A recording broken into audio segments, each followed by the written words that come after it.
परम सत्कार्यो गुरु प्यारी सात संगत जी राधा स्वामी जी। सात संगत जी, जैसा कि संगत जानती है, पिछले 3 दिन यानी कि 1, 2 और 3 मार्च को बाबा जी ने दिल्ली में सवाल जवाब और सत्संग कार्यक्रम किए। और आज बाबा जी मध्य प्रदेश के इंदौर में रहने वाली संगत को दर्शन देने इंदौर पहुँचे। वहाँ बाबा जी ने संगत को दर्शन दिए और सवाल जवाब का कार्यक्रम किया। उसमें से कुछ सवाल जवाब आपके साथ इस वीडियो में साझा करने जा रही हूँ। चलिए शुरू करते हैं। एक लड़के ने पूछा कि बाबा जी, हम सत्संगी हैं और जो लोग सत्संग से नहीं जुड़े होते वो लोग हमें बेवकूफ़ बोलते हैं, हमारे बारे में गलत सोचते हैं। तो बाबा जी ने समझाया कि बेटा, कोई हमारे बारे में क्या सोचता है, क्या बोलता है, इससे हमें कोई फ़र्क नहीं पड़ना चाहिए। हमें तो मालिक हमारे बारे में क्या सोचता होगा, इस बात से फ़र्क पड़ना चाहिए। एक भाई ने पूछा कि बाबा जी, मैं कभी किसी को बुरा नहीं बोलता, कभी गलत लफ्ज़ इस्तेमाल नहीं करता। एक बार सेवा करते समय मेरे पैर पर चोट लग गई और मेरा पैर टूट गया, जो आज तक ठीक नहीं हो पाया। तो मेरे घर वाले कहते हैं कि तू इतनी सेवा करता है, फिर भी तेरा पैर टूट गया। तो बाबा जी ने समझाया कि बेटा, मालिक कभी किसी के साथ पक्षपात नहीं करता। जो कुछ भी हमारे साथ घटित होता है उसके पीछे कोई ना कोई कारण ज़रूर होता है, इसीलिए हमें तो बस मालिक के बहाने में रहकर चलना है। एक लड़की ने बाबा जी से पूछा कि बाबा जी, मेरी सिस्टर विदेश में सेटल हो गई है और मेरा भी मन करता है कि मैं भी अपनी सिस्टर के पास जाकर बाहर सेटल हो जाऊं। लेकिन मेरे माता पिता कहते हैं कि अगर तू भी चली गई तो हम यहाँ अकेले रह जाएंगे। तो क्या बाबा जी, मुझे अपना करियर देखना चाहिए या अपने माँ बाप को देखना चाहिए? तो बाबा जी ने समझाया कि बेटा, माँ बाप की सेवा से बढ़कर किसी दूसरी चीज़ को प्राथमिकता नहीं देनी चाहिए। माता पिता का ध्यान रखना बच्चों का फ़र्ज़ है। आपके माता पिता आपसे बहुत प्रेम करते हैं। अगर आप अपने पैरों पर खड़े हो जाओगे तो आपके माता पिता को अच्छा लगेगा। और साथ रहने का मतलब ये नहीं कि आप हर समय उनके साथ रहो। आप अगर अपने माता पिता को दिन में 2-3 बार पूछ लो तो उनके लिए तो वो बहुत ही होता है। एक बेबी ने बाबा जी से कहा कि बाबा जी, मेरी शादी को 16 साल हो गए हैं और मेरी शादी एक गैर सत्संगी परिवार में हुई थी, जिस वजह से मैं पिछले 13-14 सालों से डेरे नहीं जा सकी, जिस वजह से मुझे बड़ा बुरा लगता है और मैं स्ट्रेस में रहती हूँ। तो बाबा जी ने कहा कि बेटा, पहले तो ये बताओ, ये गैर सत्संगी का क्या मतलब होता है? हम सभी तो मालिक के बच्चे हैं, तो फिर सत्संगी और गैर सत्संगी क्या होता है? फिर आगे बाबा जी ने समझाया कि बेटा, हमें स्ट्रेस नहीं लेना है। स्ट्रेस लेकर हम अपना ही नुकसान करते हैं और स्ट्रेस या डिप्रेशन लेने से होनी नहीं बदल सकती। सब कुछ मालिक के ऊपर छोड़ दो, मालिक अपने आप कृपा करेगा।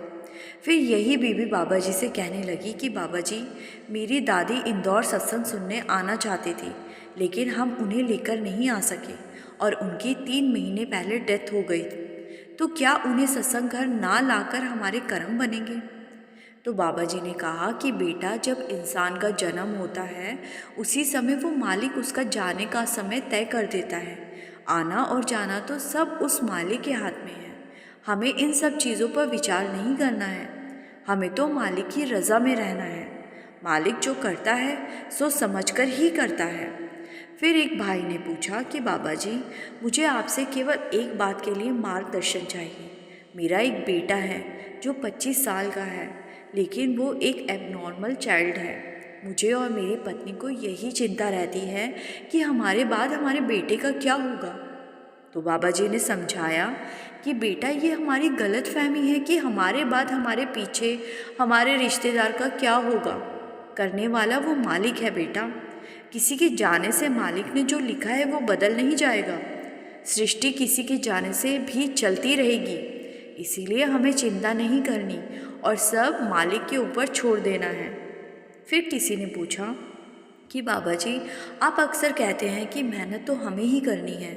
तो बाबा जी, मेरा सवाल है कि क्या मेहनत से फल ज़रूर मिलता है या वो भी कर्मों से ही मिलेगा?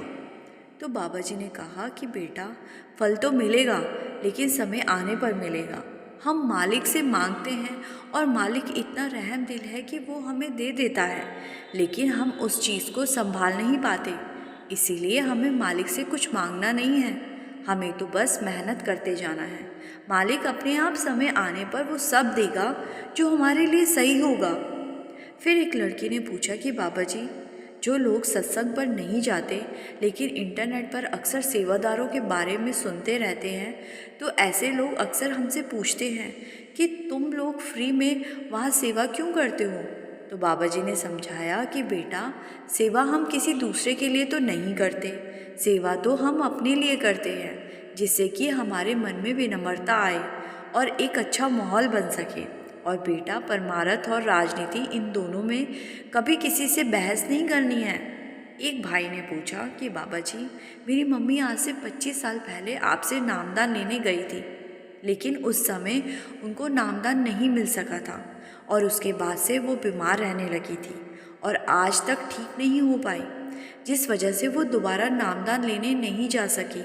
तो बाबा जी, ये सवाल मेरी मम्मी की तरफ से ही है। वो पूछती है कि बाबा जी, उन पर कब कृपा करेंगे। तो बाबा जी ने समझाया कि बेटा, नामदान लेने का मतलब तो स्कूल में दाखिला लेना होता है। जैसे बच्चा स्कूल में दाखिल होता है, लेकिन पढ़ाई बच्चे को खुद करनी पड़ती है। इसीलिए आप उनसे कहिए कि मालिक से जुड़िए, मालिक अपने आप कृपा करेगा। फिर एक बेबी ने पूछा कि बाबा जी, भजन सिमरन पर बैठती हूँ तो ध्यान इधर उधर भटकने लगता है और 10 मिनट से ज़्यादा बैठ नहीं पाती। तो बाबा जी ने समझाया कि मन का तो काम ही होता है कि ध्यान को भटकाना, लेकिन हमें कोशिश करनी है और भजन सिमरन पर ज़रूर बैठना है। धीरे धीरे मन अपने आप समझने लगेगा और हमें भटकाना बंद कर देगा। तो साथ संगत जी, ये कुछ सवाल जवाब जो बाबा जी और इंदौर की संगत के बीच हुए। वीडियो को ज़्यादा से ज़्यादा लाइक और शेयर ज़रूर कर दीजिएगा, जिससे सारी संगत ये सवाल जवाब सुन सके। और अगर आपको बाबा जी की साखियाँ, सत्संग और सवाल जवाब सुनना अच्छा लगता है तो इस चैनल को सब्सक्राइब कर लीजिएगा। यहाँ आपको बाबा जी से रिलेटेड सब कुछ सुनने को मिलता है। गुरु प्यारी साथ संगत जी, राधा स्वामी जी।